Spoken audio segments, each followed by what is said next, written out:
বিশ্বের ৩৩তম পারমাণবিক শক্তিধর রাষ্ট্র বাংলাদেশ। রূপপুরে ইউরেনিয়াম জ্বালানি সংযোজন শুরু।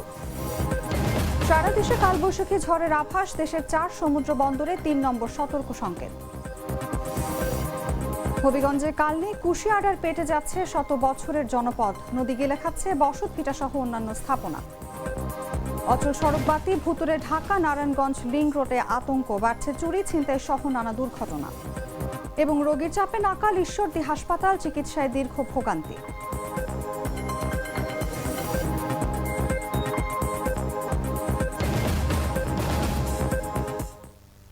এতক্ষণ শুনছিলেন সংবাদ শিরোনাম। দর্শক আমন্ত্রণ দেশ জুড়ে সংবাদে, সঙ্গে আছি আমি অনুভা বিশ্বাস। বদলে ফেলেছি, এবার আপনিও বদলে ফেলুন। একবার প্রাণ গুঁড়া মশলা ব্যবহার করেই দেখুন।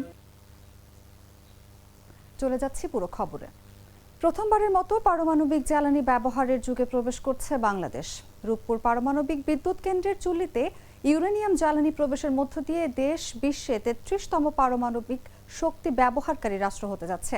সরকারের আশা, এই প্রকল্প জ্বালানি নিরাপত্তা বাড়ানোর পাশাপাশি বিদ্যুৎ ঘাটতি কমাবে এবং অর্থনীতিতে দীর্ঘমেয়াদী ইতিবাচক প্রভাব ফেলবে। বিস্তারিত জাগো ডেস্ক রিপোর্টে।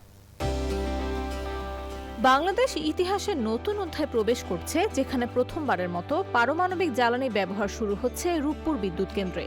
এটি শুধু একটি বিদ্যুৎ প্রকল্প নয়, বরং দেশের জ্বালানি নিরাপত্তা, প্রযুক্তিগত সক্ষমতা এবং অর্থনৈতিক ভবিষ্যতের এক বিশাল মাইলফলক। বাংলাদেশ আনুষ্ঠানিকভাবে পারমাণবিক শক্তি ব্যবহারের পথে আরেকটি বড় ধাপ অতিক্রম করছে। পাবনার ঈশ্বরদীর রূপপুর পারমাণবিক বিদ্যুৎ কেন্দ্রের চুল্লিতে প্রথমবারের মতো ইউরেনিয়াম জ্বালানি প্রবেশ করানো হচ্ছে। এর মধ্য দিয়ে বিশ্বের পারমাণবিক শক্তি ব্যবহারকারী দেশের তালিকায় ৩৩তম দেশ হিসেবে যুক্ত হচ্ছে বাংলাদেশ। চুল্লির কেন্দ্রে এই জ্বালানি বসানোর পর শুরু হবে তাপ উৎপাদন। সেই তাপে পানি থেকে তৈরি হবে বাষ্প, আর সেই বাষ্প ঘুরাবে টারবাইন, যেখান থেকে উৎপাদিত হবে বিদ্যুৎ। বিদ্যুৎ ও প্রযুক্তি মন্ত্রণালয়ের তথ্য অনুযায়ী এটি বাণিজ্যিক বিদ্যুৎ উৎপাদনের আগে চূড়ান্ত ধাপ। ধাপে ধাপে পরীক্ষামূলকভাবে বিদ্যুৎ উৎপাদন শুরু হবে, আর আগামী আগস্টের মধ্যেই জাতীয় গ্রিডে ৩০০ মেগাওয়াট বিদ্যুৎ সরবরাহের আশা করা হচ্ছে। রূপপুর প্রকল্পটি বাংলাদেশের ইতিহাসের সবচেয়ে বড় একক উন্নয়ন প্রকল্প। এখানে দুটি ইউনিটে মোট ২,৪০০ মেগাওয়াট বিদ্যুৎ উৎপাদনের লক্ষ্য রয়েছে। সরকারের দাবি, এই প্রকল্প একদিকে যেমন দীর্ঘমেয়াদে কম খরচে বিদ্যুৎ দেবে, অন্যদিকে দেশের বিদ্যুৎ চাহিদার ১০ থেকে ১২% পূরণ করতে সক্ষম হবে। প্রায় ৩ দশকের বেশি সময় ধরে আলোচনায় থাকা এই পারমাণবিক প্রকল্পের যাত্রা শুরু হয়েছিল ১৯৬১ সালে। নানা রাজনৈতিক ও প্রশাসনিক জটিলতার পর ২০১১ সালে রাশিয়ার সঙ্গে চুক্তির মাধ্যমে প্রকল্পটি বাস্তবায়নের গতি পায়। ২০১৫ সালে নির্মাণ চুক্তি স্বাক্ষর হয়, আর ২০২৩ সালে প্রথম পারমাণবিক জ্বালানি বাংলাদেশে পৌঁছায়। সেই জ্বালানি আজ চুল্লিতে প্রবেশের মাধ্যমে প্রকল্পটি প্রবেশ করছে বাস্তব উৎপাদনের পর্যায়ে। তবে এই অগ্রগতির পাশাপাশি আছে কিছু চ্যালেঞ্জও। বিশেষজ্ঞদের মতে, পারমাণবিক বিদ্যুৎ কেন্দ্র পরিচালনায় উচ্চমানের নিরাপত্তা, দক্ষ জনবল এবং দীর্ঘমেয়াদী বর্জ্য ব্যবস্থাপনা অত্যন্ত গুরুত্বপূর্ণ। এছাড়া প্রকল্পটি নির্ধারিত সময়ের চেয়ে পিছিয়ে পড়েছে এবং ব্যয় বেড়েছে প্রায় ২৬,০০০ কোটি টাকা। তবুও সরকারের আশা, রূপপুর বিদ্যুৎ কেন্দ্র চালু হলে এটি হবে বাংলাদেশের জ্বালানি খাতে এক যুগান্তকারী পরিবর্তন, যা দীর্ঘমেয়াদে বিদ্যুৎ আমদানি নির্ভরতা কমাবে এবং অর্থনীতিতে বড় প্রভাব ফেলবে। এখন সবার নজর, পরীক্ষামূলক উৎপাদন সফলভাবে শেষ করে কবে জাতীয় গ্রিডে যুক্ত হবে রূপপুরের বিদ্যুৎ। দেশের সব বিভাগে কালবৈশাখী ঝড়ের আভাস দিয়েছে আবহাওয়া অধিদপ্তর। মঙ্গলবার কালবৈশাখী ঝড়ের সতর্ক বার্তায় এই তথ্য জানানো হয়। সতর্ক বার্তায় বলা হয়, বেলা ১১টা থেকে পরবর্তী ৪৮ ঘন্টার মধ্যে রংপুর, রাজশাহী, ময়মনসিংহ, ঢাকা, খুলনা, বরিশাল, চট্টগ্রাম ও সিলেট বিভাগের ওপর দিয়ে বিদ্যুৎ চমকানো সহ পশ্চিম অথবা উত্তর পশ্চিম দিক থেকে ঘন্টায় ৬০ থেকে ৮০ কিলোমিটার বেগে কালবৈশাখী ঝড় বয়ে যেতে পারে। এদিকে উত্তর বঙ্গোপসাগর ও তৎসংলগ্ন এলাকায় বায়ু চাপের তারতম্যের আধিক্য বিরাজ করছে। এই অবস্থায় চট্টগ্রাম, কক্সবাজার, মোংলা ও পায়রা সমুদ্র বন্দরসমূহকে ৩ নম্বর স্থানীয় সতর্ক সংকেত দেখাতে বলা হয়েছে। এই সতর্কবার্তায় বলা হয়, উত্তর বঙ্গোপসাগর ও তৎসংলগ্ন এলাকায় বায়ু চাপের তারতম্যের আধিক্য বিরাজ করছে। এই অবস্থায় চট্টগ্রাম, কক্সবাজার, মোংলা ও পায়রা সমুদ্র বন্দরসমূহকে ৩ নম্বর স্থানীয় সতর্ক সংকেত দেখাতে বলা হয়েছে। উত্তর বঙ্গোপসাগরে অবস্থানরত মাছ ধরার নৌকা ও ট্রলার সমূহকে পরবর্তী নির্দেশ না দেওয়া পর্যন্ত উপকূলের কাছাকাছি এসে সাবধানে চলাচল করতে বলা হয়েছে।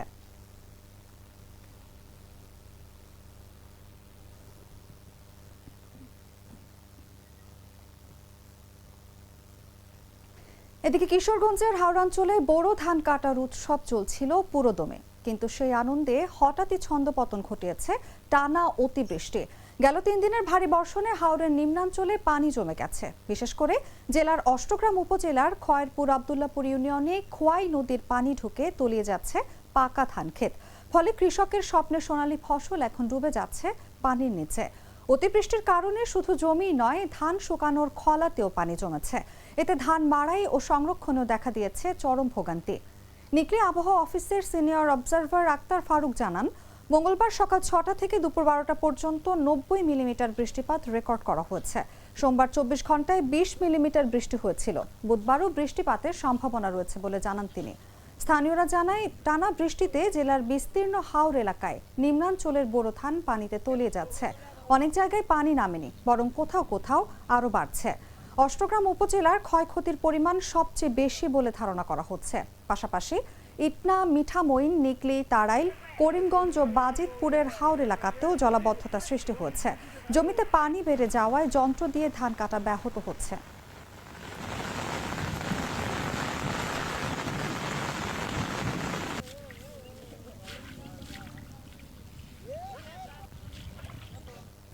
হবিগঞ্জে কালনী ও কুশিয়ারা নদীর ভয়াবহ ভাঙনে বিলীন হচ্ছে শত বছরের পুরনো গ্রাম, বাজার ও বসতভিটা। প্রতি বর্ষায় নদীর তীব্র গ্রাসে হারিয়ে যাচ্ছে ঘরবাড়ি, মসজিদ, মাদ্রাসা ও মন্দির। আজমিরিগঞ্জ, বানিয়াচং ও নবীগঞ্জ সহ বিভিন্ন এলাকায় হাজারো পরিবার পড়েছে চরম বিপর্যয়। নদী ভাঙনের এই তীব্রতা যদি না থামে, তাহলে মানচিত্র থেকে হারিয়ে যাবে পুরো জনপদ। হবিগঞ্জ প্রতিনিধির পাঠানো তথ্যচিত্রে বিস্তারিত জাগো ডেস্ক রিপোর্টে। হবিগঞ্জ জেলার আজমিরিগঞ্জ উপজেলার কাকাইলছেও ইউনিয়ন। কালনী ও কুশিয়ারা নদীর তীব্র ভাঙনে এখানে যেন থমকে গেছে মানুষের জীবন। ইতোমধ্যে ইউনিয়নের অন্তত 12টি গ্রাম মারাত্মকভাবে ক্ষতিগ্রস্ত। শাহানগর, শৌলরি, বদরপুর, মণিপুর সহ বিভিন্ন এলাকায় একের পর এক বসতভিটা চলে যাচ্ছে নদীগর্ভে। স্থানীয়দের দাবি, মাত্র কয়েক সপ্তাহেই ভয়াবহভাবে বেড়েছে ভাঙনের তীব্রতা। জায়গা জমি নাই, আমরা একবার গরিব মানুষ, আমরা সাধারণ 200-300 যাওয়ার জন্য আছে, ওইটা তো নেই যাচ্ছে, আমরা একবারে বাদ অঙ্গা করে গল লইছে, ঘরে দাঁড়ে করে আইছে নদী ভাঙ্গিয়া। অঙ্গা আমরা কি করি, কই থাকতাম, অন্ত এই চিন্তা জানবাছে না। বাঙ্গনে মনে করো রাখিয়া থাকা, মানে আমরা গরিব মানুষ, কি ফেলে আমরা থাকুন, বাড়ি ঘর নাই। একই আতঙ্কে দিন কাটাচ্ছেন পুরো এলাকার মানুষ। প্রায় 4000 পরিবার এখন বাস্তুহারা হওয়ার ঝুঁকিতে। স্থানীয়রা বলছেন, অপরিকল্পিত বাঁধ ও কার্যকর উদ্যোগের অভাবে ভাঙন আরও ভয়াবহ রূপ নিচ্ছে।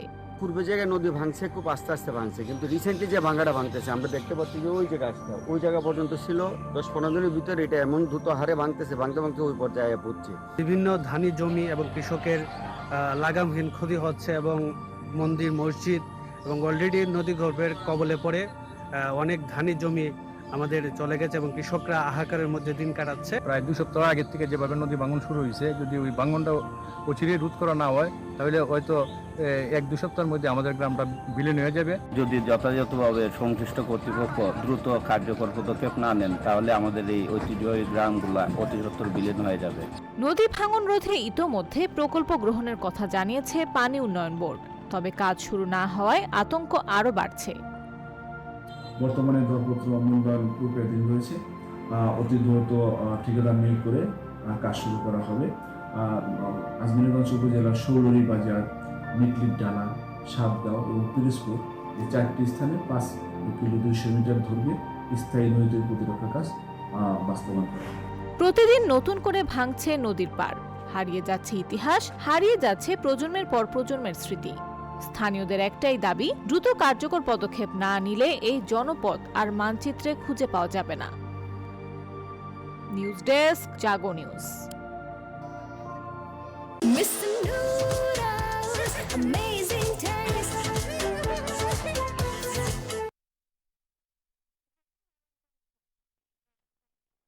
সহ গুরুত্বপূর্ণ মহাসড়কের সঙ্গে যুক্ত করা এই সড়ক এখন পরিণত হয়েছে এক আতঙ্কের রাস্তায়। প্রায় 8 কিলোমিটার দীর্ঘ এই সড়কের বেশিরভাগ সড়ক বাতি অচল হয়ে পড়ায় রাত নামলেই নেমে আসে গভীর অন্ধকার। আর এই অন্ধকারেই বাড়ছে চুরি, ছিনতাই ও দুর্ঘটনার মতো ঝুঁকি। স্থানীয়দের অভিযোগ, 16 কোটি টাকার প্রকল্পেও নেই টেকসই কোনো সমাধান। নারায়ণগঞ্জ প্রতিনিধির পাঠানো তথ্যচিত্রে বিস্তারিত জাগো ডেস্ক রিপোর্টে। নারায়ণগঞ্জ শহরের অন্যতম ব্যস্ত ও গুরুত্বপূর্ণ সড়ক ঢাকা নারায়ণগঞ্জ লিংক রোড। এই সড়ক দিয়ে প্রতিদিন হাজারো যানবাহন চলাচল করে। পাশাপাশি জেলা প্রশাসন, আদালত, পুলিশ সুপার কার্যালয়, কারাগার সহ অসংখ্য গুরুত্বপূর্ণ সরকারি দপ্তর অবস্থিত এই সড়কের দুই পাশে। কিন্তু গুরুত্বপূর্ণ এই সড়কে এখন নেই পর্যাপ্ত আলো। রাত নামলেই অন্ধকারে ঢেকে যায় পুরো এলাকা। রাতের বেলা এই রোডটা ঢাকা নারায়ণগঞ্জ লিংক রোড, এটা ভয়ঙ্কর হয়ে যায়। এটা কেন ভয়ঙ্কর হয় আমাদের জেলায়? আর এইখানটাই হচ্ছে গিয়ে যে প্রশাসনের সর্বোচ্চ দপ্তর একটা, সেই দপ্তরের সামনে যদি আসলে এই অবস্থা থাকে। প্রায় ৮ কিলোমিটার দীর্ঘ এই সড়কে রয়েছে ৭৪৮টি সড়ক বাতি, কিন্তু এর বড় একটি অংশই এখন অচল। অভিযোগ রয়েছে ১৬ কোটি টাকা খরচ হয়েছে, কিন্তু ১ বছরও ঠিক মতো চলেনি লাইট। তার আগেই সব তার চুরি হয়ে যাচ্ছে। ১ বছর যেতে না যেতেই এই সড়ক বাতিগুলো হচ্ছে গিয়ে তার চুরি বা অন্যান্য যন্ত্রাংশ চুরির কারণে অচল হয়ে যাচ্ছে। এদিকে অন্ধকারের সুযোগে এই সড়কে বেড়েছে চুরি, ছিনতাই ও দুর্ঘটনার ঘটনা। আতঙ্কে রাতের যাত্রীরা। শিল্পাঞ্চল ও আবাসিক এলাকার গুরুত্বপূর্ণ এই সড়ক এখন নিরাপত্তাহীনতায় ভুগছে। এই ১৬ কিলোমিটার জায়গায় অন্ধকার থাকায় প্রায় ব্যবসায়ীদের ছিনতাইয়ের কবলে পড়তে হয়। শুধু ব্যবসায়ী না, আরো যারা যাত্রী আছে রাতে যাতায়াত করে, এর সাথে যারা দায়িত্বে জড়িত আছেন তারা কারণ দেখিয়েছে যে প্রায় লাইটের তার চুরি হয়ে যায় এবং যারা চুরি করে তারাই ছিনতাইটা করে মূলত। কিন্তু এটা তো আসলে সমাধান না। এটা কিভাবে এটার একটা সুষ্ঠু সমাধান করা যায়, আমরা সে ব্যাপারে ব্যবসায়ীদের মহল থেকে তাদের কাছে জোরালো দাবি জানাচ্ছি। প্রশাসনের পক্ষ থেকে বলা হচ্ছে, চুরিপ্রবণ এলাকাগুলো শনাক্ত করে সিসি ক্যামেরা বসানোর পরিকল্পনা নেওয়া হয়েছে। সড়ক ও জনপথ বিভাগ বলছে, একাধিকবার তার লাগানো হলেও চুরির কারণে বারবার তা নষ্ট হয়ে যাচ্ছে। কিন্তু বাস্তবতা বলছে, অন্ধকার এখনো কাটেনি লিংক রোড থেকে, আর সেই অন্ধকারে বাড়ছে ভয়, বাড়ছে অনিরাপত্তা। নিউজ ডেস্ক, জাগো নিউজ। চট্টগ্রামের লোহাগাড়ায় সড়ক দুর্ঘটনায় ৩ বৌদ্ধ সন্ন্যাসী নিহত হয়েছেন। এ সময় আহত হয়েছেন অন্তত ৫ জন। মঙ্গলবার সকাল ৮:৩০টার দিকে চট্টগ্রাম কক্সবাজার মহাসড়কের লোহাগাড়া উপজেলার জুনতি জাঙ্গালিয়া এলাকায় এই দুর্ঘটনা ঘটে। মঙ্গলবার সকালে নিয়ন্ত্রণ হারিয়ে একটি মাইক্রোবাস গাছের সঙ্গে ধাক্কা খেয়ে খাদে পড়ে গেলে এই দুর্ঘটনা ঘটে।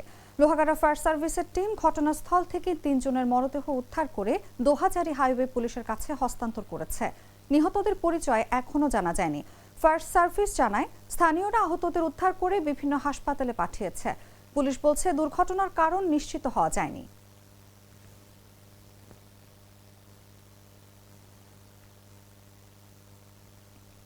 রোজকার সাধারণ খাবার এখন হবে অসাধারণ। প্রাণ স্বাদের মশলা, স্বাদ বাড়ায়, ঘ্রাণ ছড়ায়।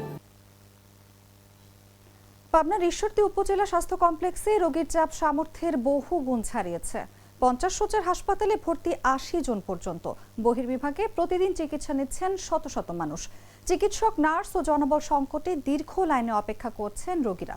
স্থানীয়দের দাবি, দ্রুত শয্যা ও জনবল বাড়িয়ে সেবার মান উন্নত করা জরুরি হয়ে পড়েছে। পাবনা প্রতিনিধির পাঠানো তথ্যচিত্রে বিস্তারিত জাগো ডেস্ক রিপোর্টে। পাবনার ঈশ্বরদী উপজেলার স্বাস্থ্য কমপ্লেক্সে রোগীর চাপ এখন সামর্থ্যের বহু গুণ বেশি। ৫০ শয্যার হাসপাতাল হলেও প্রতিদিন ভর্তি থাকছেন ৭০ থেকে ৮০ জন রোগী। বহির্বিভাগে চিকিৎসা নিচ্ছেন ৬০০ থেকে ৭০০ জন, আর জরুরি বিভাগে আসছেন আরও ২০০ থেকে ২৫০ জন। ফলে চিকিৎসা ব্যবস্থায় তৈরি হয়েছে তীব্র চাপ ও দীর্ঘ ভোগান্তি। সরেজমিনে দেখা যায়, সকাল ৮টা থেকেই হাসপাতালের বহির্বিভাগে রোগীদের দীর্ঘ লাইন, অথচ চিকিৎসকরা রোগী দেখা শুরু করেন সকাল ৯:৩০ থেকে ১০টার দিকে। এতে অনেক রোগীকে ৩ থেকে ৪ ঘন্টা অপেক্ষা করতে হচ্ছে। এরপর ডাক্তারের সামনে বসার সুযোগ মিললেও সময় মিলে মাত্র ১ থেকে ২ মিনিট। হাসপাতালের মেডিসিন বিভাগে চাপ সবসময় বেশি। একজন চিকিৎসককে দিনে ২০০ জনেরও বেশি রোগী দেখতে হচ্ছে। চিকিৎসকরা বলছেন, এত বিপুল সংখ্যক রোগীর মাঝে সবাইকে প্রয়োজনীয় সময় দেওয়া সম্ভব হচ্ছে না। ৭০০ থেকে ৭৫০ রোগী আউটডোরে সেবা দেওয়া হয়। প্রত্যেক ডক্টরে প্রত্যেক দিন ১০০ করে রোগী দেখা হয়। ডক্টরদের ডিউটি আওয়ার 6 আওয়ার্স, যেটা আমরা জানি। তো 6 আওয়ার্সের মধ্যে তো ১০০ রোগী দেখা ওইভাবে করে সম্ভব না। যতটুকু সময় আমাদের পক্ষে দেওয়া সম্ভব, আমরা সব দিক থেকে আমরা সর্বোচ্চ চেষ্টা করি রোগীদেরকে দেওয়ার। রোগীর স্বজনদের অভিযোগ, সকাল থেকে দুপুর পর্যন্ত লাইনে দাঁড়িয়ে ডাক্তার দেখাতে হচ্ছে। অন্যদিকে টেস্ট রিপোর্টের জন্য ঘন্টার পর ঘন্টা অপেক্ষা করতে হচ্ছে রোগীদের। ডাক্তার দেখাইতে তো রিপোর্টে দিছি, কারেন্ট ছিল না বিদায় একটু লেট হচ্ছে। এখন এটা সবাই মানে নিতে হবে। আমার বাসা সরকুরিলিয়া, আমরা 10টার সময় আইছি এই জায়গা ডায়াবেটিস পরীক্ষা করতে। অনেক ভিড়ের জন্য আমার রিপোর্ট এখনো আমরা হাতে পাইনি। হাসপাতাল সূত্র জানায় বর্তমানে 25 জন চিকিৎসক কর্মরত থাকলেও আরও 9টি পদ শূন্য। 50 শয্যার হাসপাতালের জন্য প্রয়োজনীয় নার্স ও সহায়ক কর্মীরও ঘাটতি রয়েছে। পরিচ্ছন্নতা কর্মী থেকে অফিস সহকারী সবখানেই সংকট। উপজেলার স্বাস্থ্য কর্মকর্তা ডাক্তার মোহাম্মদ আলী এহসান বলেন, রোগীর তুলনায় জনবল ও অবকাঠামো কম হওয়ায় কাঙ্ক্ষিত সময় ও মানের চিকিৎসা দেওয়া কঠিন হয়ে পড়েছে। সরকারি অনেক ওষুধ ফ্রি পাওয়া যায়, তো অনেক রোগী আসে শুধু ফ্রি ওষুধ নেওয়ার জন্যই অনেক রোগী এখানে ভিড় করে। চিকিৎসককে বলে যে আমার অমুক অমুক ওষুধ দরকার, এই ওষুধ ফ্রি ওষুধ নেওয়ার জন্য অনেক লোকজন ভিড় জমায়, ফলে প্রকৃত রোগীরা কিন্তু এখানে হারিয়ে যাচ্ছে। 50 শয্যা হাসপাতালে আমাদের 70 থেকে 80 জন রোগী ভর্তি থাকে। 50 শয্যা হলেও এর বেশি আমরা ভর্তি রাখি, তাদেরকে চেষ্টা করি যে সেবা দেওয়ার। ঈশ্বরদীর মতো গুরুত্বপূর্ণ উপজেলায় হাসপাতালটির শয্যা, জনবল ও সেবা বাড়ানো এখন সময়ের দাবি। নিউজ ডেস্ক, জাগো নিউজ। সংবাদ শেষ করার আগে শিরোনামগুলো জানিয়ে দিচ্ছি আর একবার।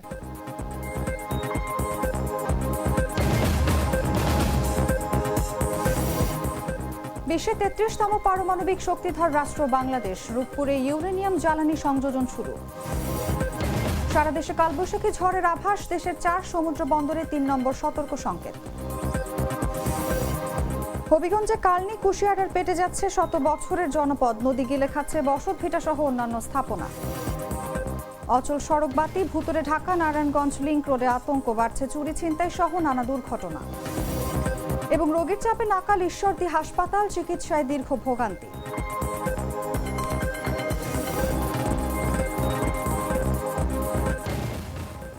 দর্শক, এই ছিল এখনকার মতো। এরপর দেখবেন সন্ধ্যা 7টার সংবাদ। প্রতি মুহূর্তে সর্বশেষ খবর জানতে ভিজিট করুন jagonews24.com। ফলো করুন আমাদের ভেরিফাইড ফেসবুক পেজ এবং সাবস্ক্রাইব করুন জাগো নিউজের ইউটিউব চ্যানেল। ধন্যবাদ সবাইকে।